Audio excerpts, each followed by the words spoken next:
Hello, ladies and gentlemen, and welcome to the channel. Well, we have 5 in and 5 out and 3 arrested.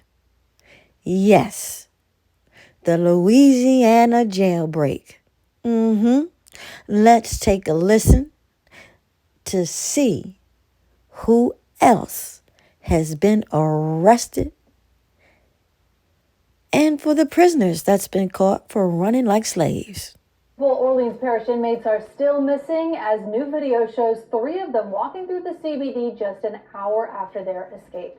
Good evening and thanks for joining us. I'm Devin Bartolotta. And I'm Cherise Gibson. So no new arrests today as the search continues for those 5 men, but we've still seen plenty of developments. And this afternoon, the governor signed an executive order directing multiple state agencies to take aggressive action to rebuild public trust and tighten oversight. Meanwhile, a jail employee arrested yesterday is now saying he's wrongfully been caught in the middle. We'll explain in a moment. But first, 2 area women are now in jail, accused of helping some of the fugitives after they broke out. Our Whitney Miller has the latest.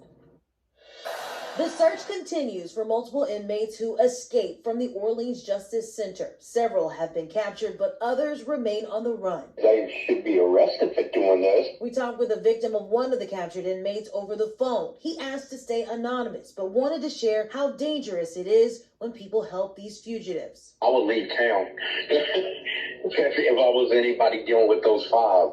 Now, 2 people are behind bars, accused of helping some of them after they got out. 32-year-old Courtney Harris of New Orleans and 38-year-old Cravante Baptiste of Slidell were arrested. State police say Harris was in contact with one escapee who is still missing, and she allegedly drove 2 others around the city. Baptiste is accused of helping Corey Boyd, one of the inmates now back in custody. Investigators say she stayed in contact with Boyd and brought him food while he was in hiding. Boyd was arrested near Iberville in Treme, right by this gated apartment complex. It's where officers focused their search before taking him into custody. At a press conference, state police made it clear helping fugitives is a dead end. If you are helping and assisting these fugitives, allowing them to remain uncaptured and not brought to justice, there will be consequences. Harris and Baptiste are charged with felony accessory after the fact, a crime that carries up to 5 years in prison. The 2 that was arrested last night,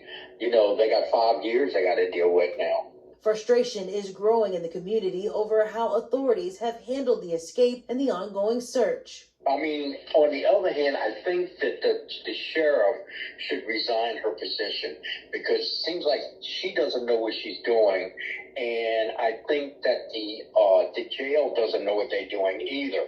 There is a $20,000 reward for information that leads to the capture of each remaining escapee. In New Orleans, Whitney Miller, WWL, Louisiana.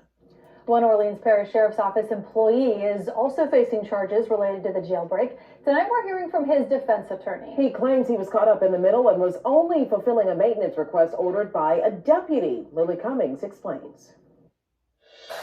Michael Kennedy says his client, 33-year-old Sterling Williams, is innocent. That he was used as a tool by the escapees and is being used as a fall guy by Sheriff Hudson. The defense attorney admitted that Williams turned off water to the cell 10 inmates eventually escaped from, but says there's more to the story. He was told by a deputy there was no work order. He asked, and the deputy convinced him that as he was there, could he just look at it? He assessed the situation, determined he would have to shut off the water to fix it, which he did in his role as jail plumber.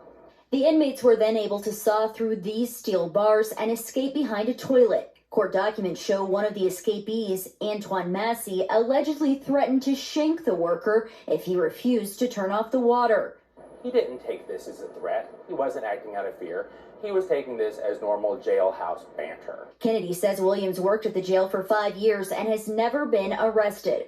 Now he's facing 10 counts of principal to simple escape and 1 count of malfeasance in office. Hudson previously said 3 OPSO employees have been suspended.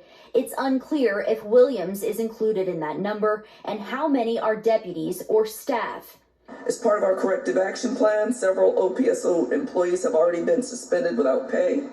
More disciplinary actions are under review. Williams' bond is $1.1 million, an amount his attorney says he can't afford. They are way out of bounds. That is completely ridiculous. Now he's waiting on his next hearing at a different, undisclosed jail. Lily Cummings, WWL Louisiana. And Williams' next court date is June 17th. We have reached out to the sheriff's office for more on those suspended, but have yet to hear back. And if you know anything about where the 5 remaining escapees may be, you're asked to call Crime Stoppers. Remember, there's a $20,000 reward for information that leads to an arrest. Well, you've heard it, and you know the rules. Like, share, comment, and subscribe, and I will continue to keep you up to date on this case.